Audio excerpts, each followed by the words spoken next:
Hold on. Never seen that before. I'm Aaron Freeman, and I love how Ian Cunningham is so focused on value and building draft currency. I'm Tori McElhaney, and the free agency frenzy is sort of over, but I think the Falcons can still do some dealing. I'm Miles Garrett. We know the Falcons are finally going after some Georgia Bulldogs, but are they looking at some Yellow Jackets too? Let's talk about it. I'm Jarvis Davis, and I'm just here so I don't get fined. Rise up, A-Town. It's the Falcons Squad. Everything Atlanta Falcons every week. Breaking down all the big hits and game-changing plays from the ATL. The way only the Locked On Podcast Network can. Straight from the ATL, the Falcons Squad Show starts now.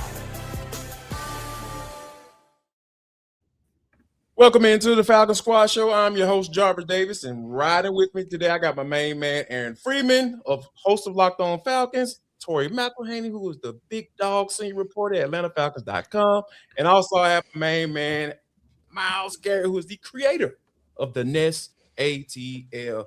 Listeners of the Falcons Squad Show, I want to say thank you for being a huge part of the Locked On, and because you guys have made us the #1 sports podcast network. We appreciate that from you. Today's episode is brought to you by FanDuel. FanDuel is giving you a way to turn that energy into even bigger potential wins with a college basketball parlay profit boost. Head to FanDuel.com to get started. The Falcon Squad Show is part of the Locked On Podcast Network, where it is your team every single day. Coming up on today's show, Matt Ryan and company has their eyes on the flats. And what is the best case or worst case scenario for Tua? And Ian Cunningham and Jeff Ulbrich are on the same page now. But first, Ian Cunningham spoke to the media last week about the first wave of free agents that they brought in. And Ian said something that I thought that was very interesting, guys and gals. He stated that he went into free agency with the mindset of upgrading their floor. Tori, when you hear that phrase, what does your mind go to where, as far as where Ian Cunningham is, how he's approaching free agency? Yeah, I loved it. I thought that it was very real, like saying that you're elevating the floor, saying that you're going after some key depth pieces, like guys who have starting experience, who you can plug and play with. I thought that was very much, he was being very real and very honest about where the Falcons sit and where they currently are towards the cap. You knew going into the 2026 offseason, the Falcons weren't going to be big movers and shakers in free agency, but I'll be really honest that they made a lot more moves than I think I even thought they were going to make going into this period. Now, I know a lot of these are like vet minimum deals on like a 1-year deal type of situation, very cap friendly.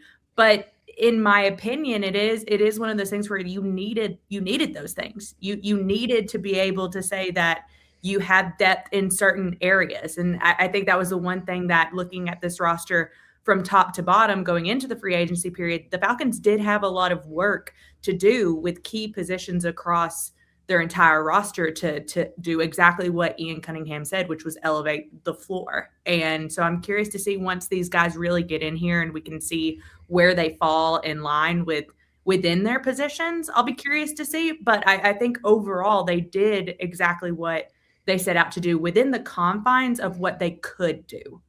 Yeah, I'm with you on that, because when you look at what this team needed, like you said, they had a needed linebacker position, because we knew they weren't going to sign Caden Ellis back because it was just too rich for their blood. And you bring in a guy like Channing Tindall, you bring in a guy like Christian Harris, and the thing that I like, Tori, how he was very specific as to what those guys' roles are going to be. He mentioned special teams. You mentioned potentially starting. Like, those are things that are on the table for a guy like Channing Tindall. So I really feel like, we talk about vision, the lack of vision for the previous regime. I feel like Ian Cunningham has it pretty much laid out as to what he's trying to do and where he is with this organization. And like you said, being real, being honest with yourself, looking in the mirror like, okay, I don't have that much money. I don't have that much draft capital, but I need to fill out my roster. And I think that finding value in early on in free agency, I feel like that was an excellent strategy. Now, for you, Miles, where do you sit when it comes to the mindset of what Ian was trying to do coming in, and Do you think he's kind of like on the right track as far as in 2026 is his first season being the general manager?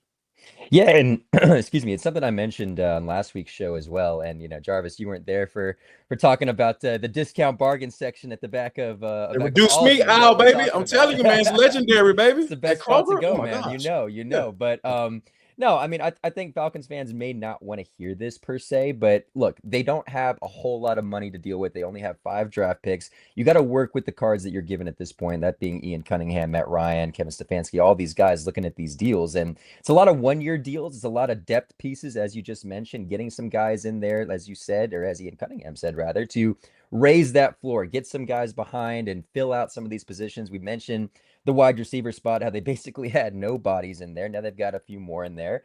You've got the defensive tackle room, the linebacking room that you've kind of mixing and matching some spots. I do want to see them add some more spots, maybe to the secondary, specifically that cornerback spot. That was really the area outside of the areas they've already addressed that I was really looking for them to add something. But yeah, I mean, I think 2027 is the year that this regime is looking at to really make this roster look like what they want it to look like and put forth a team. Again, it's not like what it was back in 2021 where the team was in cap hell and they really didn't have a whole lot of money to deal with at all and were filling in bodies left and right. This year, I think it's a lot more guys that could really produce. I mean, you look at the wide receiver room, Jahan Dotson, Olamide Zaccheaus. These are guys that I feel like right now, I mean, knock on wood, but I feel like will be producers for this team in 2026. Austin Hooper as well. And you obviously look at the defensive front, the guys you just mentioned. I do like the moves. And then quarterback, I think the big elephant in the room, of course, Tua Tagovailoa. But overall, I like what they've done. I just want to see them add in a few more other spots.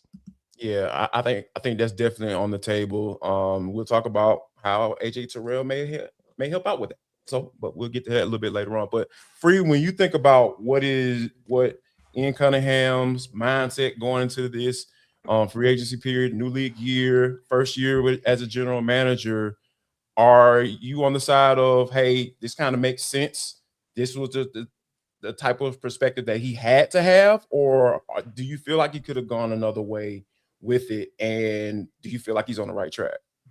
No, it definitely makes sense. And like Tori, I was a little surprised how active they were out the gates with some of the signings. Like, they got like 5 or 6 signings on the first day of the illegal tampering period. And I thought that would be how many we would get over the course of that first week, just because of what both Tori and Miles have pointed out with the expectation that the Falcons would be value shopping, right? It's not to say that their salary cap situation, as Miles pointed out, is as dire as it was 5 years ago, where they're really on the hook for the next couple of seasons. It's really this season that the Falcons have to navigate a pretty tight cap situation. And once you get Kirk Cousins off the books next year, that's really going to open up a ton of cap space, where I think when we're having this conversation about raising the floor versus raising the ceiling, like next year, I think when you have that cap space and if you're going to maybe make some big swings in terms of free agency, that's when you're really looking to sort of raise the ceiling for this football team. But for the time being,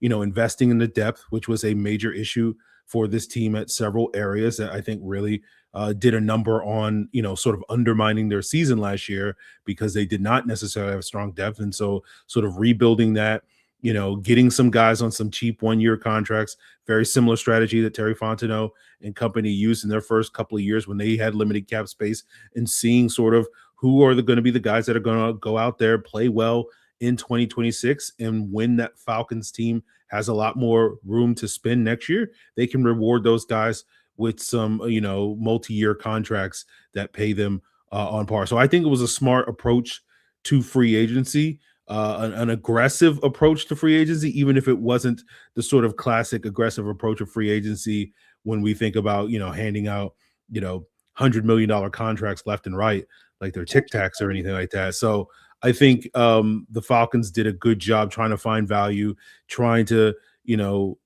aim low in the sense of we're going to sign some discounts, we're going to do some bargain bin shopping. And then you also get the added benefit of, that allows you to build some draft currency into the future years if you can get some compensatory picks in 2027 with several of the departures that the Falcons are losing. They're going to lose quite a bit with some of those players, but I think they did about as good a job as you could do with the sort of price range that they were at, sort of, filling those voids left by players like Caden Ellis and others this offseason. Yeah, and I think that when you look at those guys that walk out of their door, like, I know Tyler Algier is a fan favorite. He's one of my favorite running backs. I love watching him run the football in the fourth quarter when teams are tired. That was an excellent scenario for that was a winning formula for the Atlanta Falcons, I feel. But when you look at where you are from a salary cap standpoint, where you're trying to go and be financially stable for the next couple of years, it just didn't make any sense to sign another running back or keep him in the fold, and especially when he was looking for between $5 and $6.5 million a year, and he ended up getting it because, hey, he's a hell of a running back. So you definitely have to kind of understand what that is. Now, Tori, we've been talking a lot about value and trying to go bargain bin shopping or shopping at the reduced meat aisle, as I like to affectionately refer to it as. For you, out of all these signings, is there one particular player that kind of stands out and you say, oh yeah, I feel like this guy might be able to get his shine on this year? So I feel like this is low-hanging fruit, but I feel like we got to talk about it in the first 15 minutes of the podcast with Tua. I think that I'm with you on that. Yeah, I agree. You had to go into this offseason and I've said this over and over until I've blue in the face. If getting a new GM and a head coach was 1A priority for this organization in 2026, figuring out your quarterback situation was 1B. And I think that for the value that you got, it's a little over $1 million that you're paying Tua, who's a veteran in this league. I know he has kind of the medical history. I know all of that, but you needed someone who could come in the event that you couldn't have Michael Penix start week 1. You needed to have a backup plan, and you needed to feel secure in a backup plan. And I think that I don't know what it's going to be like for Tua in 2026. I don't know what it's going to be like for Michael Penix Jr. in 2026. But in terms of needing to feel going into this offseason that you had at least put a plan together at the quarterback position, you did that within the first couple of days of the free agency period of the new league year coming forth. And so I think that should give you a sense of ease going into the offseason program, going into training camp, going into week 1 of the season. Now, again, who's to say anything works out? Who's to say that it does work out? There's so many variables right now with the quarterback position, but I think the fact that you were able to get to on the cheap side as somebody who has veteran experience, as somebody who can come in and kind of carry you however long you need to, I think that was really, really important to feel a sense of ease about where the team is right now. Yeah, and it makes all the sense in the world because a lot of people, feel a certain way about Tua. They feel like, like you said, you got the injury history and everything like that, and you got a guy who has an injury history, and you're trying to figure out what's going on with him. And I think one of the things that you have to look at when you're saying to yourself, okay, this is one of those things where, all right, I have a need. I have a need to get a viable starting quarterback. Hey, I can get this guy for $1.3 million who was a Pro Bowler a couple of years ago.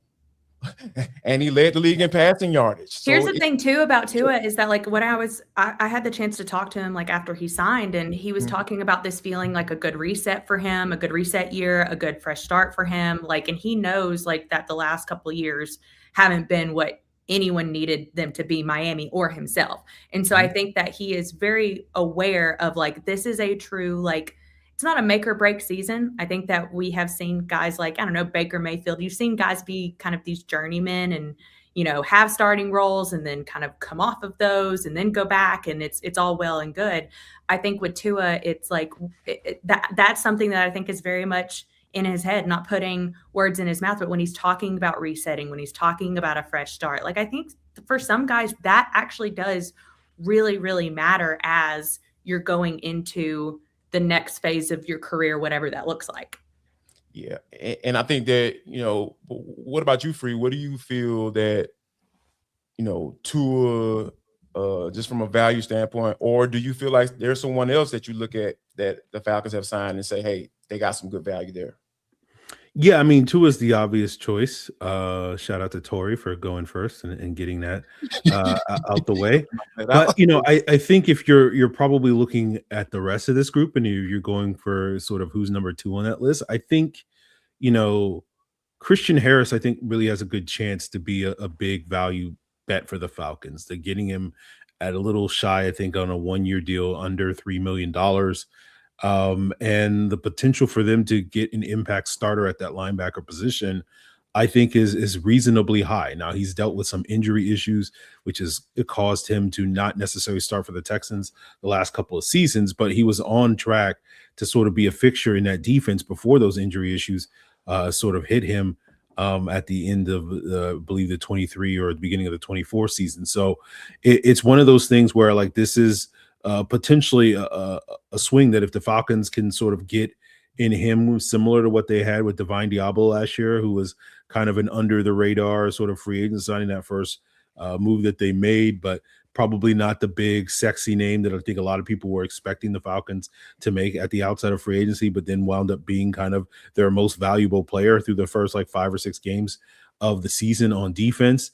I think Harris has an opportunity to, have a similar impact on this defense, being able to add that speed, being able to average that coverage ability, which I think allows Jeff Ulbrich to be a little bit more flexible defensively than what he necessarily had to do when Caden Ellis was there. We all know Caden Ellis was an excellent player, but you were kind of forced to kind of use him in certain ways because of how skillful he was when it came to rushing the quarterback. And now I think adding a player like Harris can give you a little bit more flexibility, because now you can maybe bring pressure from other areas because you have an extra linebacker helping out in the middle of that coverage, rather than just simply like when we're rushing 5, we know that 5th guy more often than not is going to be Caden Ellis. And now you can kind of mix and match a little bit. And so that gives Jeff Ulbrich a little bit of a wrinkle to play with on defense. And I think having a player like Christian Harris helps that. I like the way you're thinking on that one. And I think that, the more guys you can give Jeff Ulbrich to work with, the more you're going to be in a better spot for that defense to get off to a good start, because they're gonna need it. Because like I said, we don't know who the starting quarterback going to be on week 1, so you got to know the guys that are going to be able to get after it on the defense side of football. Miles, who do you feel is that guy that you kind of pinpointed and kind of circling the block on, say, okay, this might be the guy that can have a good one in 2026? Well, again, not to sound like a broken record, but like Tori said, again, just the value and the money you're getting with Tua, that's the big one, no doubt, just because of the importance of the position. And you look at a lot of this is subjective, right? I mean, I think back to like we were talking about sort of that 2021 class when you brought in a guy like Cordero Patterson, who you didn't really expect at the time to sort of be the player that he became for this Falcons team. And you could have some guys in this group, I mean, who's to say that Jahan Dotson couldn't have a year like Darnell Mooney, and suddenly we're having this conversation next offseason, say, hey, they finally found this wide receiver too. But to answer your question, I really look at a guy like Aziz Ojulari. I mean, I don't know if we have, we don't know the outlook right now of James Pierce Jr. And Tori, correct me if I'm wrong, would he be the guy that would step in theoretically for a James Pierce at that position? I think it would be by committee. I don't think you can just 1-for-1 switch out. Sure, but essentially just getting the guy to rush the passer. We saw what he did his rookie year, setting that rookie Giants record. He's dealt with some injuries the past couple of seasons. That's definitely something they're going to have to monitor, and really, frankly, something that a lot of these signings have had to deal with. They've had a lot of injury struggles, on the defensive front as well. But a guy like Aziz Ojulari, this Jeff Ulbrich defense, getting to the quarterback, continuing that momentum that they really established in 2025 that got them to bring Jeff Ulbrich back and have that at such high priority. I really do think a guy like Ojulari can bring that pass rush help. And again, they've added some depth to that position as well to really streamline this going forward and continue that momentum. So it's a lot of what ifs, a lot of stuff that we could be having a completely different conversation. Who's to say that Olamide Zaccheaus, we might be having a conversation about him next year, saying, wow, what a breakout season. He really found his footing right back here in Atlanta. So it's, again, no sexy pick in this free agent class outside of the Tua Tagovailoa, but my eyes are on Aziz Ojulari. I mean, I'm tired of sexy, Miles. Can I just be honest? I'm tired of sexy with this team. Like, give me some ugly signings, and then it's always good to be pleasantly surprised. It's always good to be pleasantly surprised. You know what I'm saying? even relationship. I ain't gonna get into relationships today. We're not gonna go there. So I'm gonna hold it. I'm gonna hold that down. Free, don't look at me like that, man. I'm just you're talking about sexy and ugly, and then you're getting into relationships, and I'm like, where's Jarvis going with this? But go ahead. Yeah. I'm gonna keep us on track because I can't take us off track because I'm holding it down, for Tanitra. So I can't. I'm doing my best Tanitra impression today, which is a very weird thing to say. All right, coming up next, we're gonna talk about the conversation that Jeff Ulbrich and Ian Cunningham had. They're on the same page now.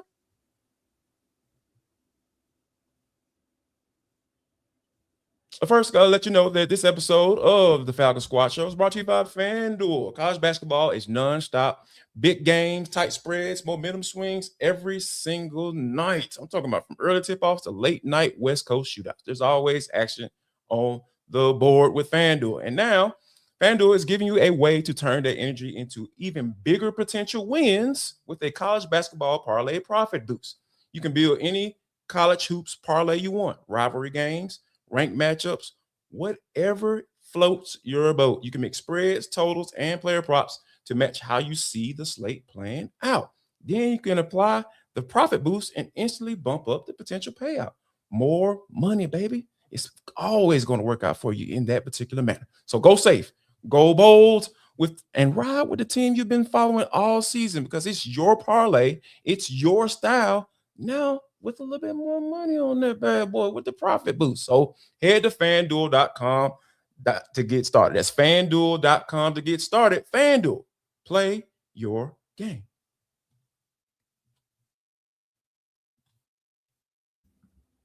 I want to say thank you for making the Falcon Squad your first listen of the day. And for your second listen, check out Locked On Falcons with the most humble host in the business.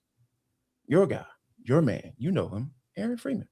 He's a part of the Locked On Podcast Network, where it is your team every single day. Aaron, we'll start with you.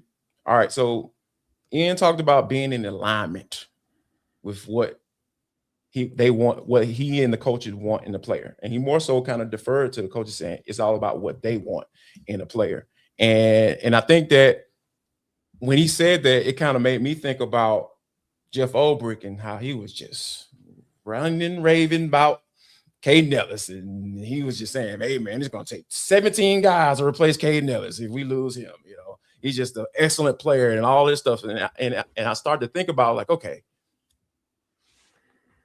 I know that he probably would wanted the Falcons to sign Caden, bring him back, bring Ellis back. But when you think about the financial ramifications of that and what we talked about in that first segment and how the Falcons almost had to come into with their mindset about finding value, I just didn't see a path back for him. But now it seems like they might be on the same page. So what do you think that conversation went like when Jeff Ulbrich and Ian Cunningham kind of sat down and had that conversation about what the type of player that he's looking for?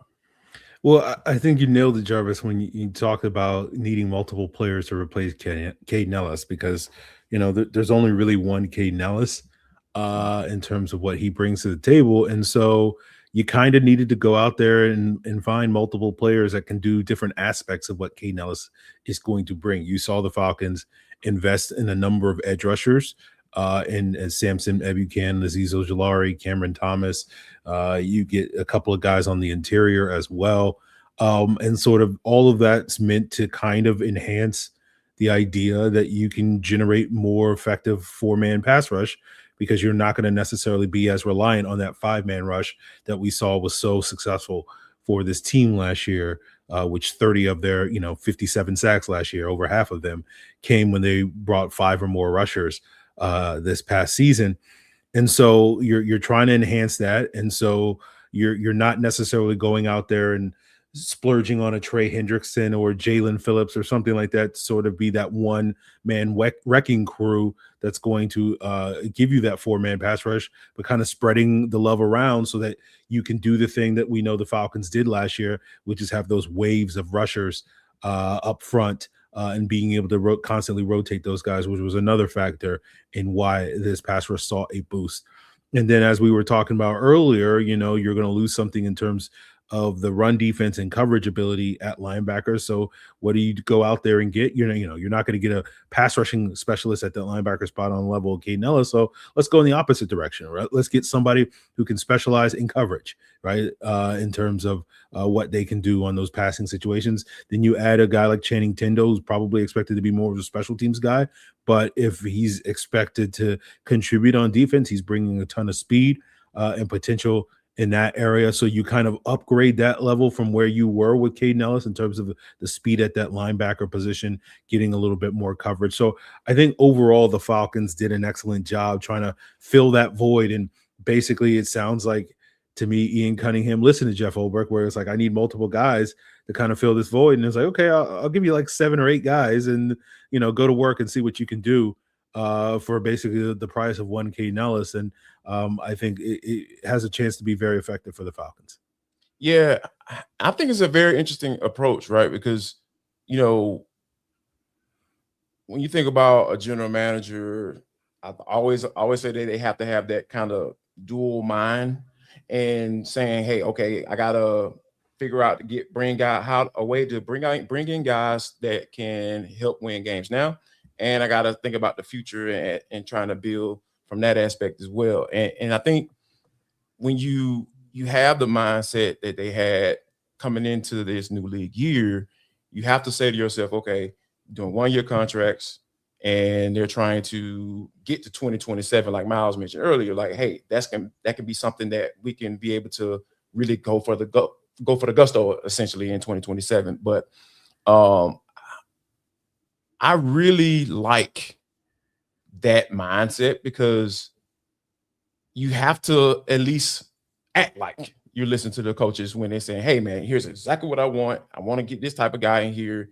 And then you bring in those multiple guys like you mentioned, Free. I feel like that's going to build a lot of equity when it comes to the relationships going forward and being on the same page or being in alignment, like Ian said, when it comes to the players that you're going to be looking at for the draft. So, Miles, when you think about the conversations that Ian and Jeff had coming into this new league year and about the type of player that he wants and the type of player that he can work with on defense, do you feel like that conversation was more so of, hey, Jeff, what do you want? Or was Ian kind of say, hey, here's what we're working with, and here's a pool of players that we can get, and you can kind of choose from those. So how do you feel like that conversation kind of went?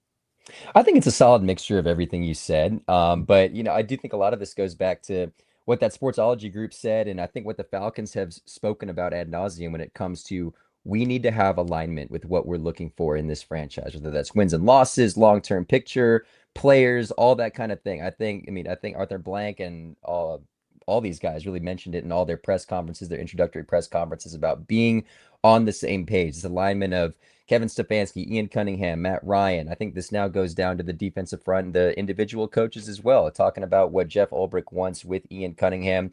You bring in a guy like Christian Harris, 100+ tackles a few years ago. That's a very good Caden Ellis replacement. We talked about it last week on the show of just the amount of plays it seemed like Caden Ellis was involved in. Almost every time you see a tackle in the backfield or just in the middle of the field, whatever it might be, it looked like Caden Ellis was always involved. You need to have that guy that is always contributing, always in there, kind of getting involved in these tackling, and they got a lot more bodies there, in addition to Christian Harris, and a lot of them may not be starters, as Tori kind of mentioned. It could be sort of a committee type aspect where all these guys are getting involved in different second, third down situations where you're utilizing their best talents from a speed standpoint. You want to see a guy like Troy Anderson maybe get back out there potentially because look at the speed, look at the body. He's a guy that can go from sideline to sideline. I really think that theme is very present with this linebacking core. It's a lot of fast bodies. So I think that's sort of something that Jeff Ulbrich has been looking for. I might be wrong there, but just looking at it from a strictly numbers standpoint of what they are and the speed and agility that they bring, it seems like there is some alignment there in the type of player that they're looking for. So we're not going to know what the conversation was behind closed doors, of course, but at the end of the day, I do think that alignment has been very important across the board for not just the defense, but the offense as well. And I think so far it's reflected that. We've seen the amount of moves that they've made so far. So I wouldn't be surprised that Jeff Ulbrich has been right there in those meetings saying, hey, this is what we need to be successful. These are the types of guys I need to bring in, at least temporarily. We don't know what the draft could entail, just 5 draft picks, but from just a body standpoint, I think this is seemingly what Jeff Ulbrich is looking for right now.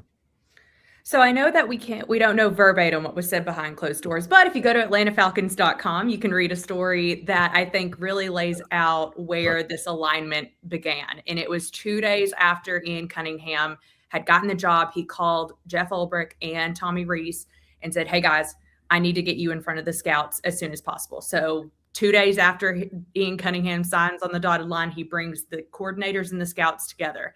And it's funny because I was talking to Kevin Stefanski about it, and he said if there was no time limit, they would probably still be talking, because what they did and what Ian asked the coordinators to do is kind of just go over what they need in certain players from certain positions, as well as kind of giving examples, free agency, but also draft examples of, hey, here is a guy who's like a 5th round pick that can do what we need in this position. Here's a guy who's a 3rd round pick who does some of the things that we need to do in this position. And so that very much was right off the bat, day 1, or I guess day 2, those were the conversations that were had, aligning on what the coordinators wanted and needed from their units, from the individuals who play in them. So even though we don't know, exactly what was said, we do know that those conversations were had very, very early on. And even Ian Cunningham says that a lot of what his conversations are with Jeff Ulbrich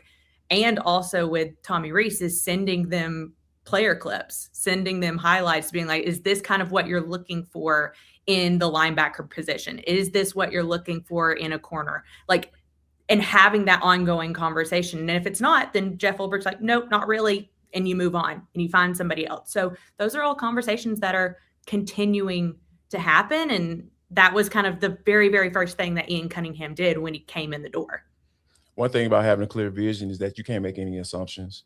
And it's up to Ian to say, hey, is this what you're looking for? Because I understand what this guy brings to the table. So if Jeff says yes, I feel like that's the easiest way to get on the same page and pick some good players and bring those guys in there. Also in finding that value, especially when you come to the draft, because there are so many types of players, or like Terry used to say, so many different flavors out there, and it's all depends on what you like and what you're looking for. So the fact that those guys are getting on the same page, I feel like they're right on the right track. Now, we understand what this run defense was last year. And, I don't know if y'all know, but it hurts my heart to kind of be in a space where teams just can turn around and hand the ball off to you and just pound it down your throat. I'm not into that type of stuff. That actually sucks for me to watch.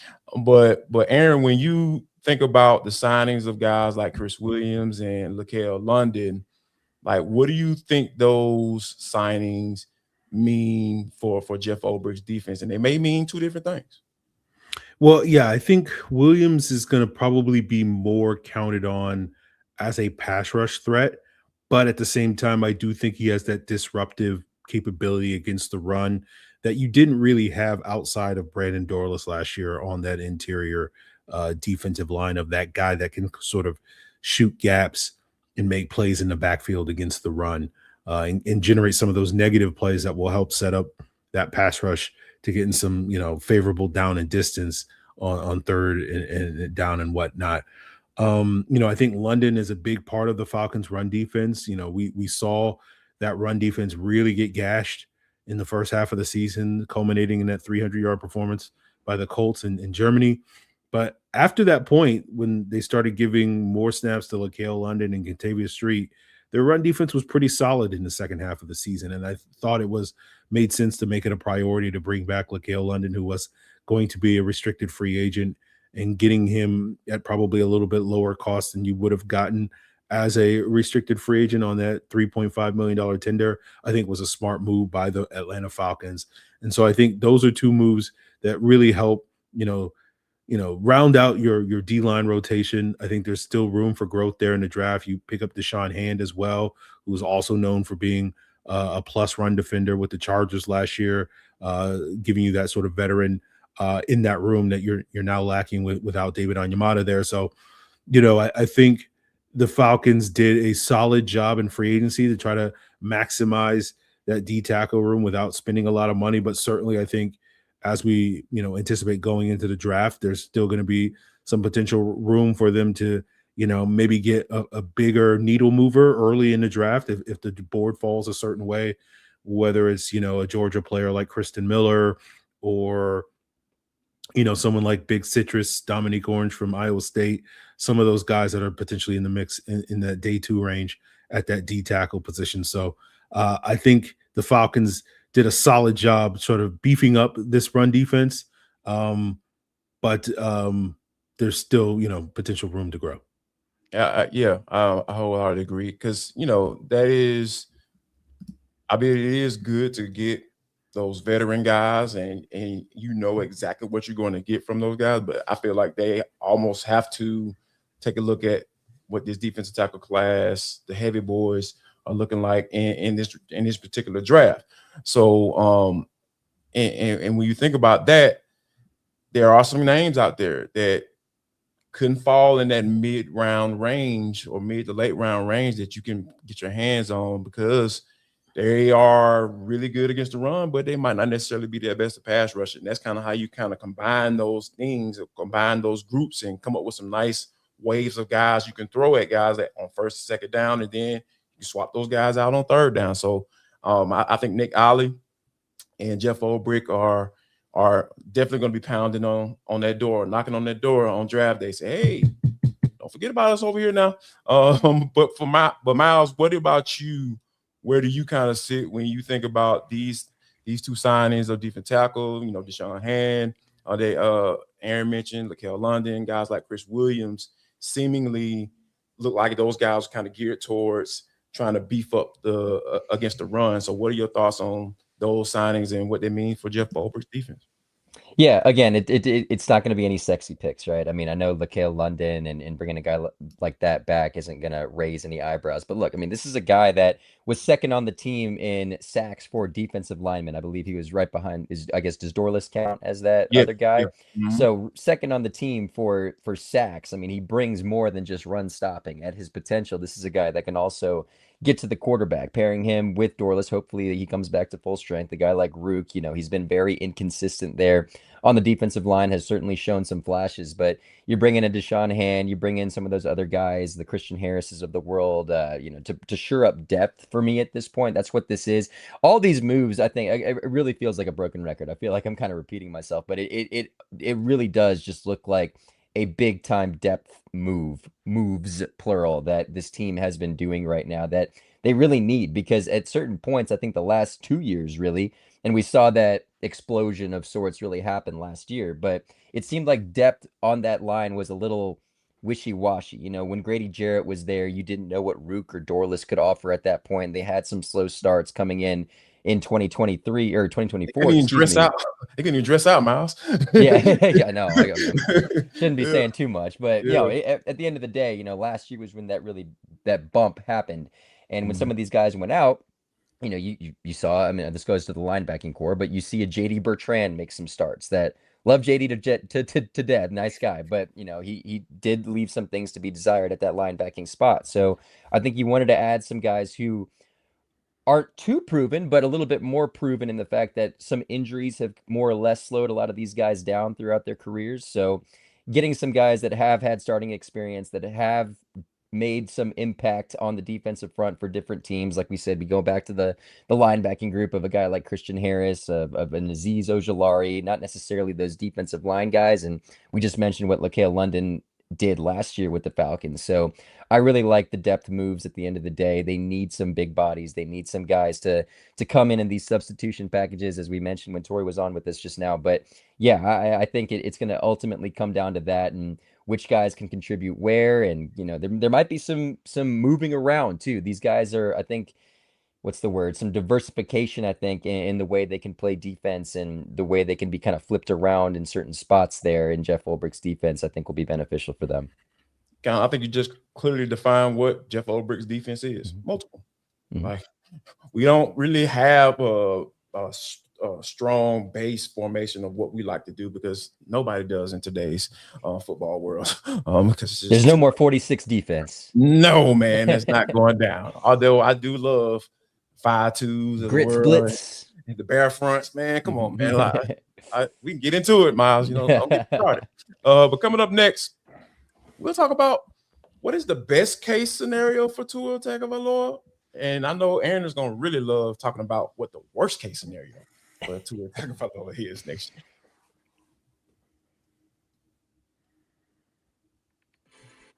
This episode of the Falcon Squad Show is brought to you by TurboTax. It's tax time, but for a lot of us, the old way of doing taxes is a whole lot. Trying to book an appointment that's not the most convenient, sitting in the wait room with a stack of papers, emailing back and forth and wondering if they really get your situation, and that my situation is I'm trying to not have to pay. That's kind of my whole situation. But this year, going to get a major upgrade. Intuit TurboTax now has in-person locations nationwide. You can meet face-to-face with a real tax expert, and your documents get uploaded straight to your TurboTax app on the spot. And just like that, you're done.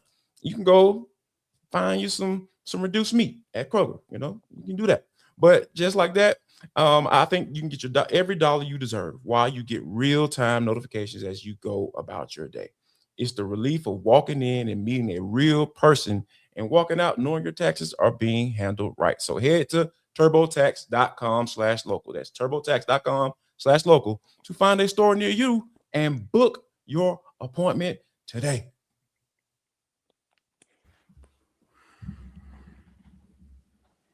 All right. We talked about Ian Cunningham and the value that he got with signing a guy like Tua Tagovailoa, and how this could essentially be a low risk, high reward type sign. But Miles, when you think about the best case scenario for the Atlanta Falcons, how do you see that playing out? Okay, I think best case scenario for this team, because I think the team has been straightforward. I know some people haven't taken it this way, but I personally think they have been straightforward that they do want Michael Penix Jr. to be the guy. Now, all this being said, best case scenario for the team, I think you're looking at Tua starting 1 to 2 games to start the beginning of the season, not rushing back Michael Penix Jr.'s injury, have him hold the ship afloat, ideally get some wins there at the beginning, no doubt, and perform, you would hope, pretty well at that point. But I think have him come in, ease Mike back in, and ultimately have Michael Penix Jr. finish out the rest of the season, and you have your answer that Penix is your guy going forward. Now, worst case scenario, the other side of the coin here is we're back to what we've been the last 5 years, right? It's that flip-flop, musical chairs quarterback room where Tua starts the season, does okay, Mike comes in, does okay, God forbid, gets hurt once again. I know that's been a big knock on him at this point, going back to his days at Washington, but it's just that whole musical chairs aspect. It's like, we're committing to Michael Penix Jr. He's our guy.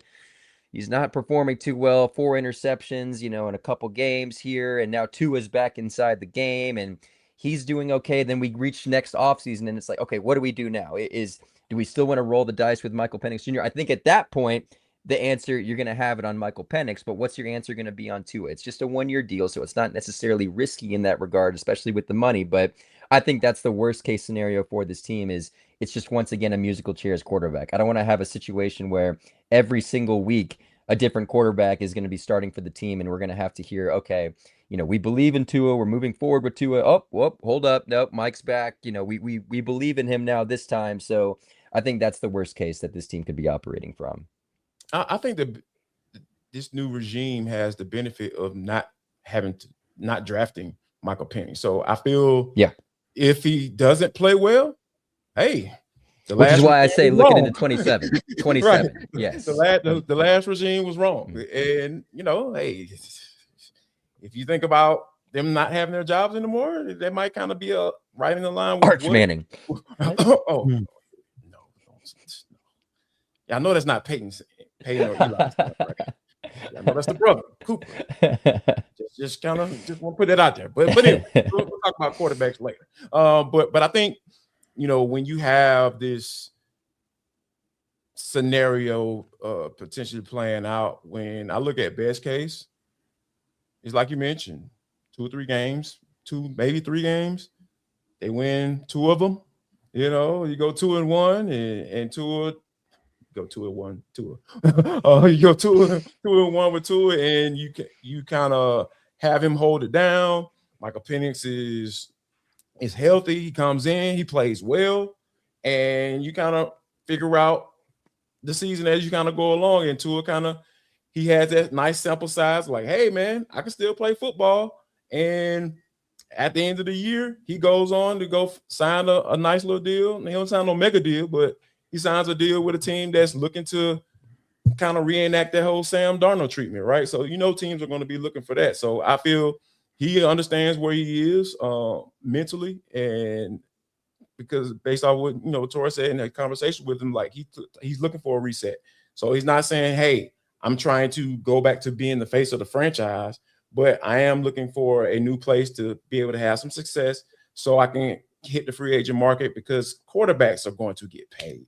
If you are halfway decent, if you're above average quarterback, you're going to at least get $30-35 million a year. So that's not a bad deal when you think about it. So that's best case scenario for me. But what about you, Free? Where are you as far as the best case scenario goes for the Atlanta Falcons in 2026? Well, I think it's similar to what Miles outlined, where you get a couple of starts from Tua at the beginning of the season, keep this thing afloat, and then you toss the keys to Michael Penix whenever he's ready, and then he goes out there and plays well, and hopefully leads you to a winning record and a playoff berth, and then you can kind of move forward feeling pretty good about, okay, that old regime didn't get this wrong, and maybe they did get the long-term answer at the quarterback position, and we don't have to go into 2027 desperately searching for a sort of pivot point in that deep draft class that may or may not include the nephew of Peyton and Eli Manning, and I think that's your best case scenario. But like the worst case scenario to me is Tua starts most of the season, if not all of the season, and then like you finish like 8-9, and so you still come up short, like where it's just like you didn't even get the chance to really give Michael Penix a chance to show what he has.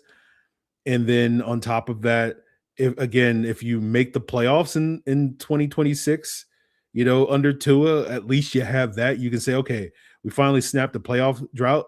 That comes with its own issues, because then you're probably having a conversation about paying Tua. And then, do you want to do that? Because we saw that happen with another regime in Miami that, didn't work out for them particularly well. So I don't know if you want to sign up for that, but at least at the very least, you get the short-term value of being, okay, we don't have to worry about, going into year 10 without a playoff and whatnot. But I think the worst case is if you start to it with that in mind, where you get off to a good start and you're like, oh, we're going to make the playoffs this year. We started 6-3, it's all going to work out again. And then you fall short somehow. And so you didn't get to see Penix. Tua isn't the answer. And so you go into 2027 picking probably too late in the draft to be able to get a quarterback at the top of that draft. So you have to settle for like QB8 in round 3 or something like that. And then like you didn't get to evaluate Michael Penix, and then you're still not being like, well, Tua's our guy.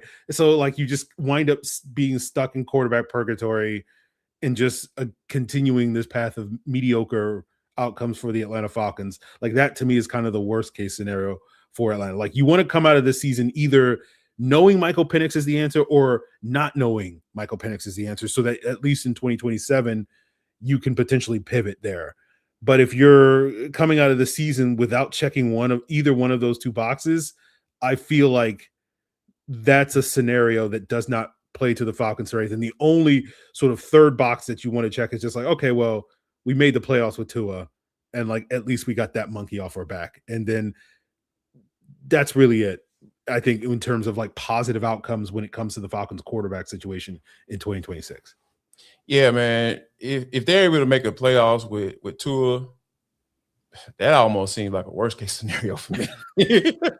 Because like you said, oh, you gonna pay him $40 million to you be the second team to kind of fail in that aspect, or about making another bad decision when it comes to quarterback spot? I just don't. I mean, based off of what it is, too early for me to be trusting Ian Cunningham right now as to be able to make a decision like that, because it's just ever since Matt Ryan walked out of that door, man, it's just been spin the wheel of doggone quarterbacks. And we've seen some really bad ones. And if Tua comes in and plays a little bit better than that, and this team gets to the playoffs, oh man, we need to sign Tua. No, we don't. That man has built up a nice resume to go somewhere else and get paid for a quarterback desperate team. I think that this Falcons team needs to understand that they're trying to build for the future. And based off of the moves that we've seen so far, that's what it looked like they're doing. So I want to continue to stay on that track. Before we move on, I want to kind of get you guys' thoughts on Kirk Cousins. It became official, new league year, post June 1 cut. You know, they're going to split up the dead cap money over 26 and 27 and start thinking about, okay, where is Kirk going to play football in 2026? And I started seeing some names being floated around. Well, one name being floated around, that is the Raiders. And I started thinking to myself, last time I checked, he don't want to be a backup quarterback. So, Miles, if Kirk's only option is the Raiders, do you still think he plays football in 26, or you think he kind of mosey on to the broadcasting piece? It's tough. It's very tough. I do think Kirk wants to play in 2027.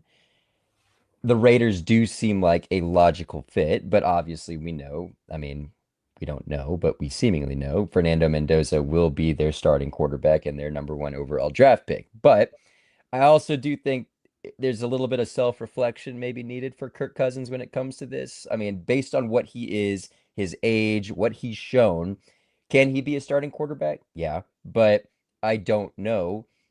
Out of all the teams out there right now who have already made some moves, I mean, I guess you could maybe look at the Cardinals. They've already taken a few other Falcons at this point. I mean, who are you moving on with at this point now that Kyler Murray is in Minnesota? But the Raiders do seem like a logical fit. I mean, he has been taking some reps there with the Kirk Cousins has been taking some reps there in the broadcast booth, sort of like what Matt Ryan did. I don't know if he's going to take maybe a year and reassess, but at this point, you know, I would have said the Vikings might seem like a logical fit to kind of hold it down once again, not knowing what JJ McCarthy 9 is at this point, but you got Kyler Murray in the fold now that takes them out of the picture. So yeah, those were the two teams that I had my eyes on, that being the Raiders and the Cardinals, but I guess he could theoretically take a year off. I just don't see him doing that.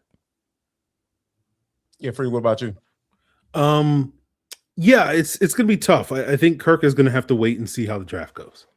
That the teams like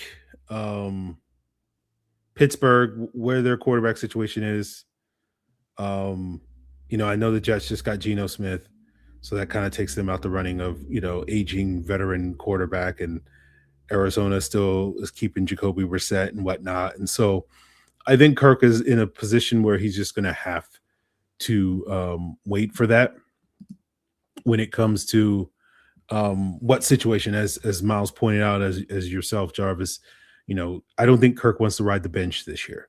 I think he understands that may be the case if he's desperate to play. But as we already mentioned, like, he does have a pivot point. If he wants to go into broadcasting, you know, I'm sure CBS would be more than happy to add him to that group, as we've seen him, you know, do over the last 6 months or so when he's gotten those opportunities. And so he has a potential bright future. Maybe there's a case for him to go to the Raiders just to hang out with Tom Brady for a year and just kind of, you know, pick his brain on making that transition. And maybe that's a benefit for him more so than necessarily getting on the field in front of Fernando Mendoza. But I think Kirk is in a situation where he's probably going to have to wind up waiting.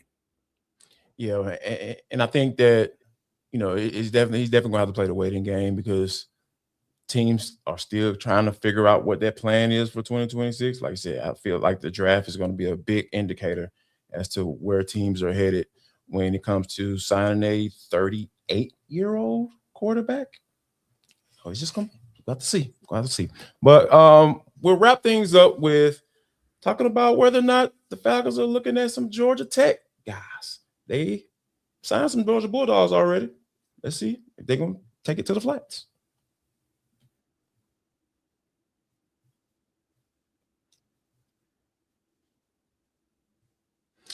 Wrap things up on the Falcon Squad show. Just letting you know that, hey, we're here for you wherever you download your podcast.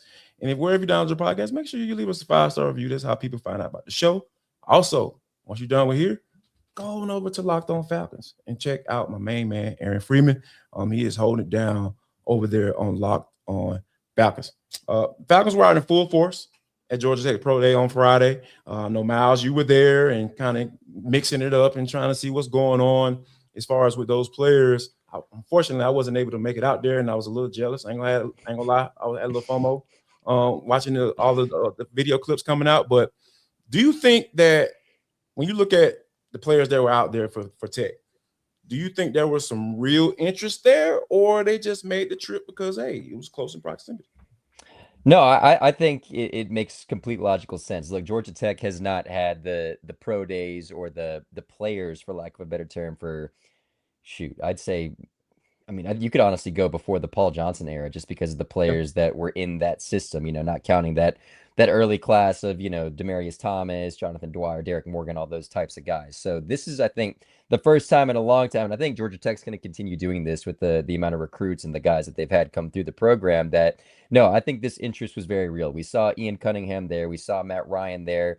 They spoke to all these guys. We spoke to Haynes King. He said that he spoke to Matt Ryan. Now, are they going to take a guy like Haynes King? I don't know. If he falls to the late rounds, I'd be perfectly cool taking a flyer on Haynes King. Get us to Taysom Hill. He's hurt us long enough down there in New Orleans. But I mean, a third quarterback. Yeah. Why not? Why not? But no, for guys who I think that they could be seriously interested in, I'm looking at Eric Rivers, wide receiver, pretty fast, did pretty decent in this offense. I know it was very run heavy, but him, a guy like Amari Harvey, that would really help out with the secondary depth room. He did very well this past season for Georgia Tech. Good character guy.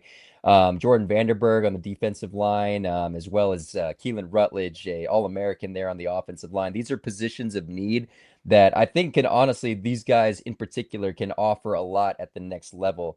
And I think you can really get them later in the draft too. I don't think these are guys that you have to take flyers on in the second or third rounds. I think these are guys that could slip a little bit later that could end up being contributors for this team. So I'm excited. I hope that the Falcons maybe take a flyer on one of them because I think they've got some pretty good college tape to go off of. Yeah, man. And I'm with you. The whole, I host Locked On Georgia Tech on our college channel. And I think when I looked at this Georgia Tech team, the guy that obviously you had Haynes King, he was just out of worldly, right? The man had at least 3 games where he had 20 plus carries as a quarterback. So yeah, he was doing everything for the offense. But when I look on the defensive side of the football, and I genuinely try to look for guys who pop, who make plays. And Jordan Vandenberg was that for me. And I was just like, I didn't know. I was screaming at the top of my lungs, like, why isn't this dude being invited to the NFL scouting combine? Did they think that Georgia Tech had too many players? Because they had 4, so that's had a great pro day, by the way. Yeah, absolutely. Oh, he killed it. That man hit 225, 35 times. He ran a 4.9. He just did a 9'11" broad jump, had a 36-inch vert. Man, killed it. Yeah. Super athletic, just super athletic. And I think that was one of those, that was kind of like a burning question. I was like, man, this man should have been invited to the scouting combine. So I think that the Falcons probably should have some real interest because we talked about how, they need a defensive tackle, a young defensive tackle to kind of come in to usher into the fold and be a part of that rotation of veteran guys that you already have on this team. So, but yeah, I'm with you on that one. So, Free, what do you think as far as this kind of everybody in that moment were out there? You had Hood out there working out, Amari Harvey and a cornerback coach, DB coach, and Matt Ryan was there. He was in there in the all white, looking like the savior. You know, it's just like, what do you feel like? Sanu was out there too. Right. Yeah. You know, so do you feel like this interest, or that they were out there, do you feel like that interest was kind of real?